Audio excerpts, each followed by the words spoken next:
So in today's video, we are going to show you more about these puppies.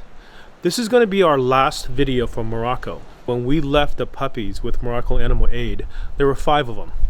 One of them has since passed away from an infection, so now there's just 4 left. But they're all doing really well. If you want to check that out, go to our Instagram and you'll see a highlight that's called Puppy Update or something like that. At the end of this video, it'll also coincide with the beginning of our Stuck in Morocco series, which we uploaded more or less real time back at the end of March.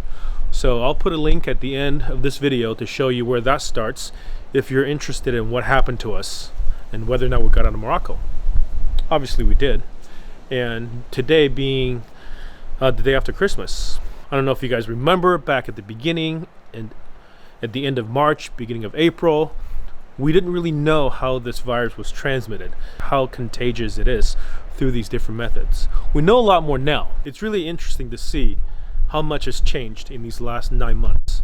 So I hope you enjoyed this video. This video is quite a bit late in the grand scheme of things when it comes to the timeline of the world. In this video, we're just at the beginning of the pandemic, and now we're seeing the light at the end of the tunnel. So hope you guys are all staying safe and enjoy.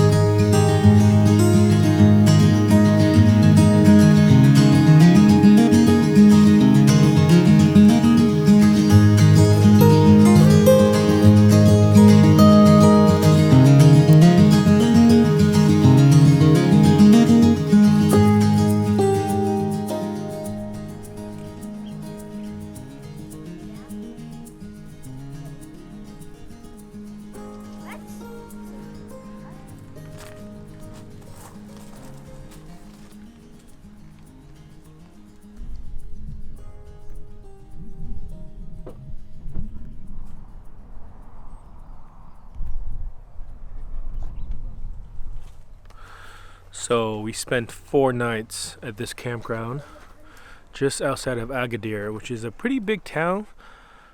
But this campground though is about 12 miles away.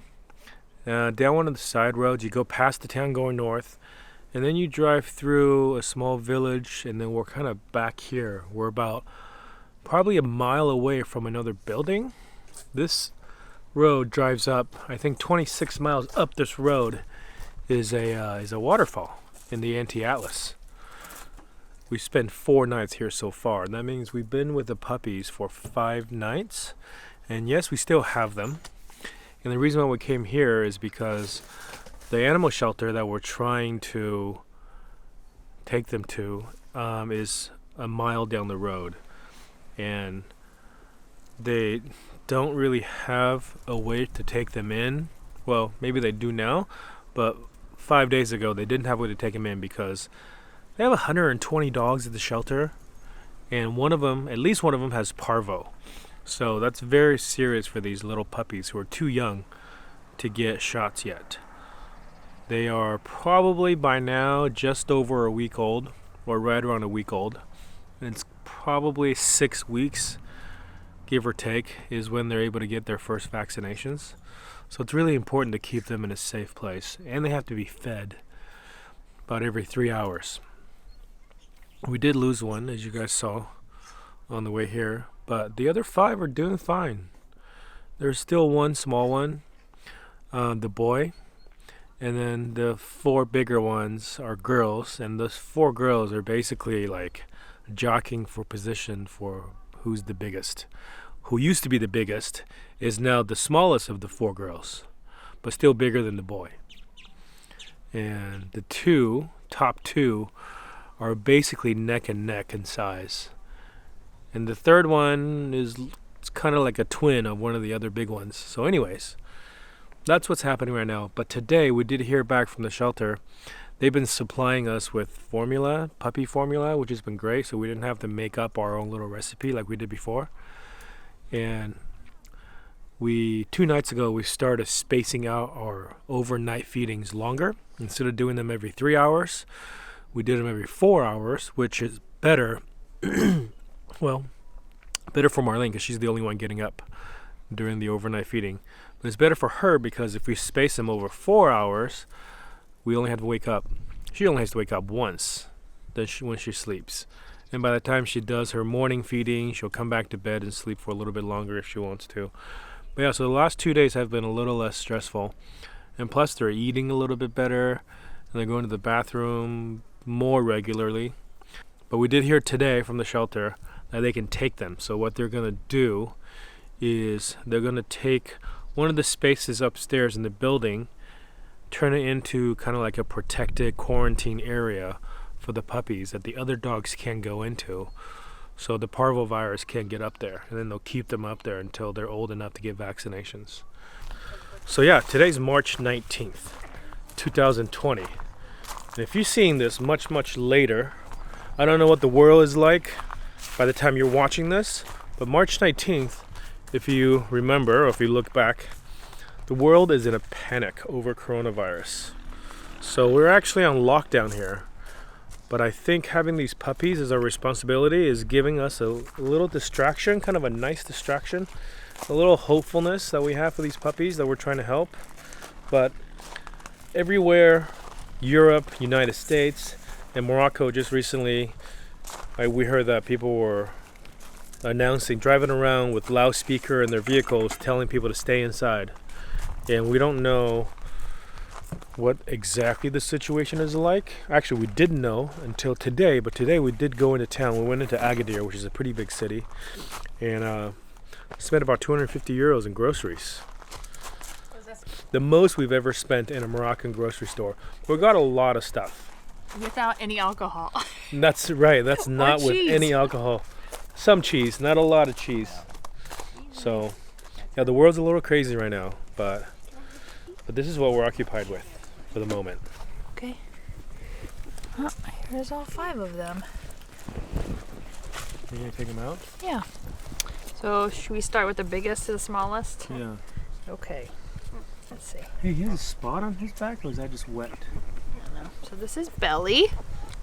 She got her name from this little dot here. You remember who named her, Ava? She's the biggest. She's very cute. I love all their little white tips. That's Belly. You want to hold Belly for a little bit? Or we can put her back. It's warmer. Okay, that's Belly. Next up is Peppa the pig. She'll probably start squealing, and she has a white dot right there on top of her head. And she's the second biggest. She's a little lighter in the face than the rest. Yeah. Okay. Third up is... Are you going from biggest to smallest? I am. Okay. This is Dumpling. So Dumpling and Belly are like twins. Yeah. Well, their faces, yeah. Very similar. Yeah. So, this is Dumpling. She's the middle one. The middle kid. She's the middle kid. Too bad I didn't name her. And then a completely different color than the rest, we have Wolf. Wolfie. Wolfie. She looks like a wolf. Little wolf. It's a gray wolf. Gray wolf. So she has a dark muzzle. Oh. Oh, can I grab the last one? Hold on, let me see. And last but not least, Can I grab it, Mama? is the one Luca named with a unique name that nobody else has. Loogly. Bloogly. Only boy. Only boy. Smallest only boy. Just like Luca. Oh. You can see from They all started off they all started pooping. So here's the biggest, and here's the smallest. Oh, their heads are different. Mama, bellies are so different. Mama, belly's pooping a bit. Okay. That's the hard part right now, is being in a van with no washing machine. But we do have running water. Constantly pooping and peeing on each other. And one had poop in their mouth. Yeah. The routine has basically been like, let them sleep. They sleep most of the time, although most of the time there's also some noises coming in from in here. And they feed every 3 hours. So we pick them up, each one by one. We hold them, we stimulate their belly with some warm water. And the nice here, compared to our first night when we were at the boondocking place, we didn't have running water. We were using our propane for heat.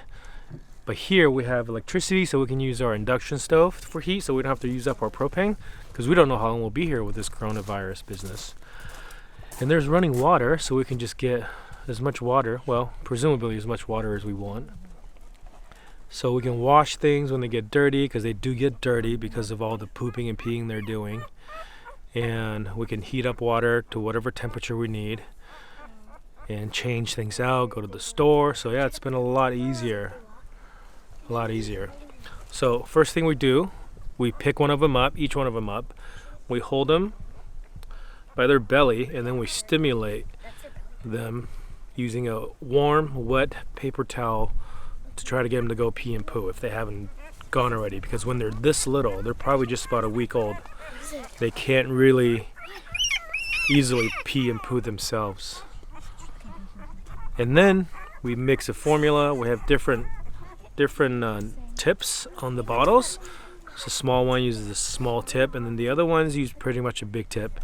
And they eat, I don't know, 10 to 20 mils of formula per meal, and it's about 8 times a day they're doing this.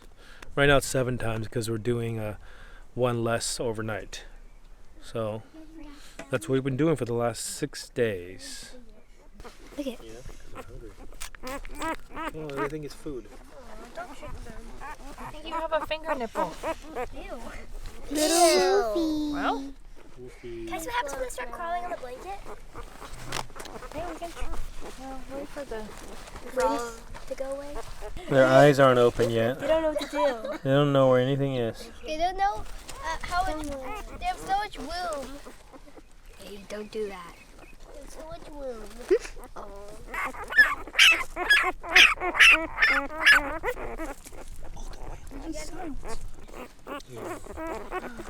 Okay, when I say go, you let go, okay? Okay.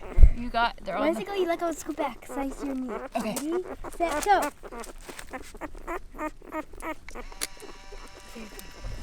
Okay, it's dark out now, but we just got word from the shelter that she's on her way to come get these puppies 5 minutes. No, 3 minutes. Yeah, we gotta go up a few minutes ago, so we gotta go up there, but we're just saying bye to each one of them right now. Can I hold him? He's kind of wiggly. Wiggles, we got the Wiggles. He's a little Rudolph. Okay, he's a red nose. Little Wiggles. Okay, buddy, have a good life. Bye. Don't suck on anyone. That. I need their food, and there's a bag right there. I need the water bottle. I need their The bottles? bottles. Yeah, I can throw the bottles in there. I'll grab the bottle. Put the nipples Daddy, on and we put need them the- in.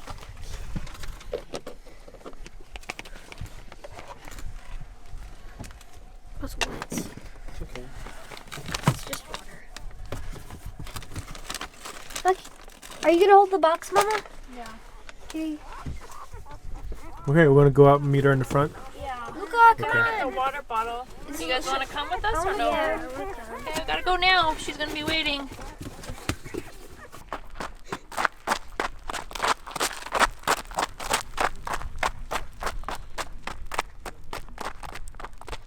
That one's definitely not good.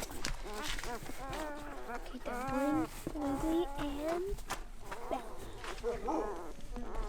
Maybe they have time to chat. Maybe they're in a hurry, so we'll see. she's not moving. When they're tired or sleeping. I was petting them and they felt warm.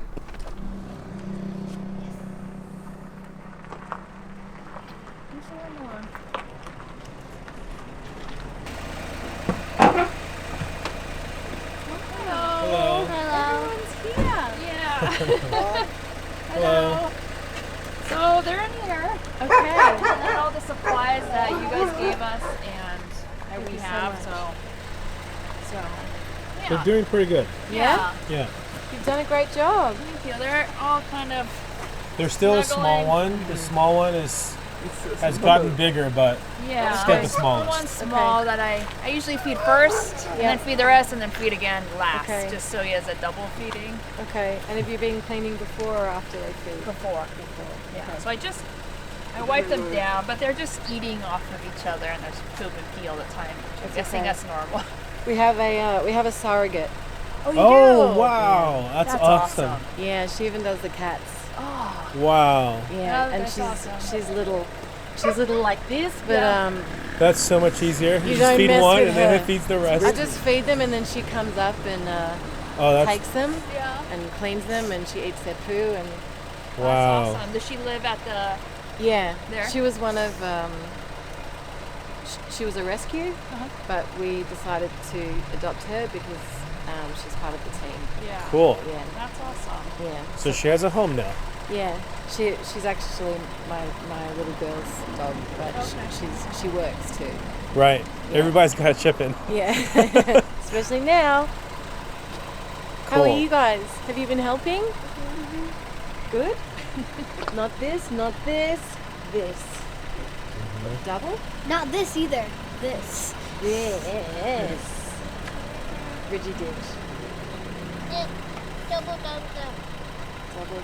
I don't know this one. No. It's a new one. I think he just made that up right now. It's a new one. I like it. It's the Moroccan gang. Thank you.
So this is what our isolation has looked like for the last 8 days since we came here.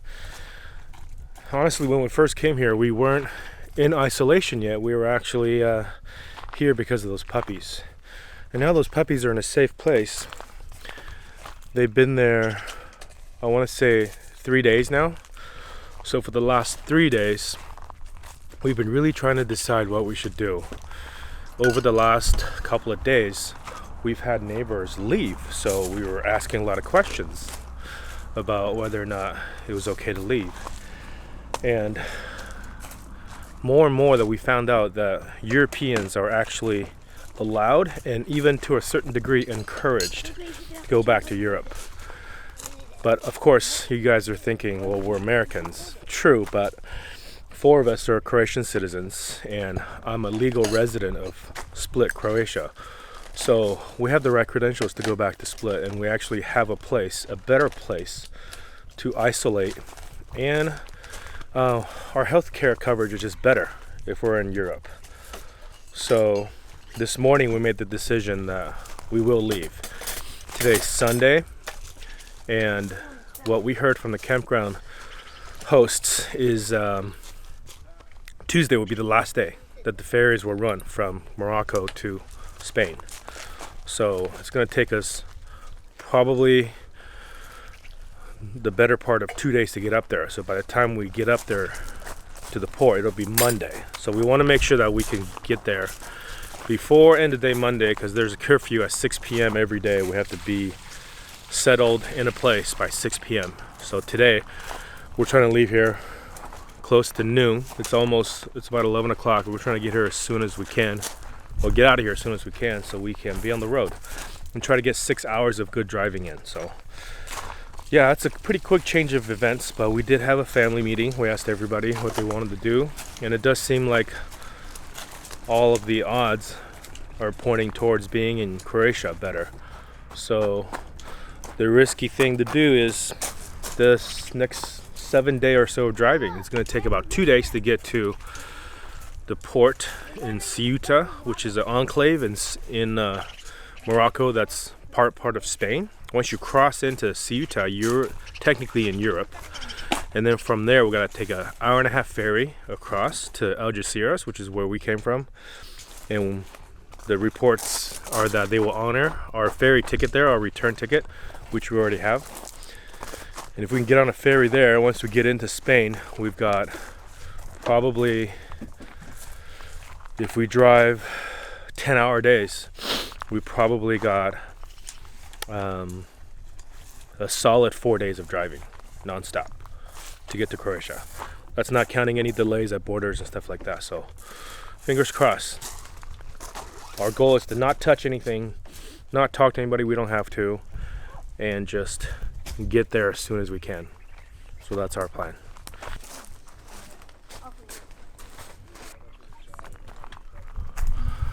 Okay, we're pretty much packed. We're gonna get out of here, get off these leveling blocks that I'm on, and then start driving. I'm not sure how far we'll get, but we got a good, hopefully 6 hours to drive. What time is it right now? Do we even have 6 hours? 11:08. 11:08. Almost 11. Oh, past 11, I mean. Almost 7 hours. Great.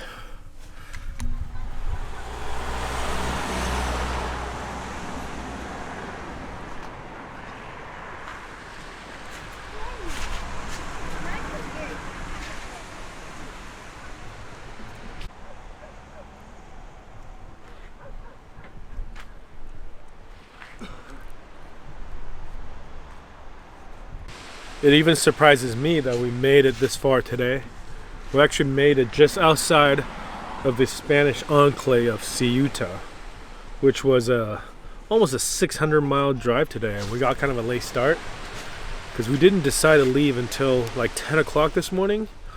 Last night there were about 2, maybe more French campers at the same campground we were at. They like packed up and got ready to go, and they were parked out of their sites ready to roll in the morning, and they were gone by the morning. It was a surprise to us that our 2 neighbors were also gone, so they got a start probably. They got like 3-4 hours ahead of us, so I think they knew how far it was and they wanted to make it in one day.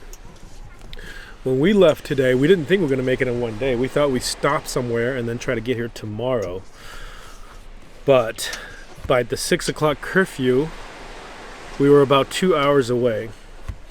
So it didn't look like there was any enforcement on the road, on the highway, and we were so close. So we just went for it. And part of it was also because we keep reading news about how dynamic the situation is. Things kept changing. Morocco tightened their restrictions even more halfway through the day while we were driving. And as of this morning when we left, you could still go from city to city as long as you had a permit, meaning that foreigners could leave. But as we were leaving Agadir, we got stopped and we were told to turn around, which we didn't know why because plenty of people had left before us. And then we found out that guy must have known something a little bit ahead of time, because at about 2 or 3 o'clock today, the Moroccan government said no more traveling between cities. Everybody, including foreigners, included. But we didn't know that. So we didn't find that out until much, much later, which got us a little concerned about even tighter restrictions coming down. So rather than risking and waiting till tomorrow to get to the border here outside of Ceuta, the Spanish enclave on African continent, we decided to make it all the way here tonight. And there were no incidents, no problems. We made it. By the time we got to about like an hour away, we saw several roadblocks and checkpoints, and they were really just checking, I think, for locals. They knew that if you were a foreigner, you're making your way over here to try to get out. So yeah, that's what we did. We're here now. We're waiting in the huge line. I don't know how many caravans are up there, but just on this side, there was probably 30 or 40, and then we just moved. And some people had already like set up camp for the night. It's like 9 o'clock. So if they were sleeping, they snoozed and they lost. So we got ahead of a few of them who didn't get their van ready when everybody started moving. So yeah, we got like maybe 6 or 7 people behind us now, even though we're probably one of the last people to get here. So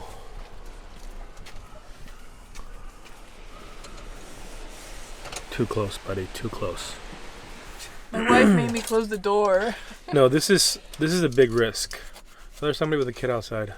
This is a big risk that we're taking, but it's a risk that we had to take as a calculated one because it may get really bad here in Morocco. We don't know. And as they tighten the restrictions, it's actually going to make it better, perhaps, but it does feel like that Africa, everybody's looking at Africa, and Africa is next as the big place to start to blow up. And the second thing is, what are we waiting for in Morocco anyways? I don't think the time that we're actually waiting for is really going to happen anymore. We're not going to be able to suddenly be free after 2 or 3 weeks to just explore wherever we want. There's going to be lots and lots of restrictions for months, if not years to come. And thirdly, insurance. Our insurance doesn't really cover us in Africa. Marlene has expat insurance from the US, but me and the kids have EU insurance, which is great for all of Europe, but not in Africa. We figure if we got sick for, small things, we just pay out of pocket because it's really cheap, but not for something like this. And also, we don't want to take up their healthcare resources.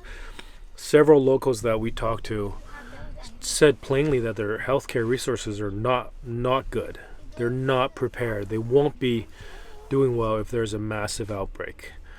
So all these reasons kind of added up to the point where we decided to tip. And this morning when we found out that people have been coming here, getting across to Spain, and there are ferries running constantly from Ceuta to Algeciras. And once you get into Spain, we've been talking to the Croatian consulate or Croatian embassy. They said that you should be able to cross if you're going home, which we are. And we talked to several of our friends that have crossed into Spain, from Spain to France, from France to Germany, and from Germany on. So if we can get into Germany, then all we have to get through is Austria and Slovenia, and then we'll be at the border of Croatia. Still a lot of miles to go. We're probably talking about, once we get across to the other side here, we're still talking about over 2,000 miles of driving.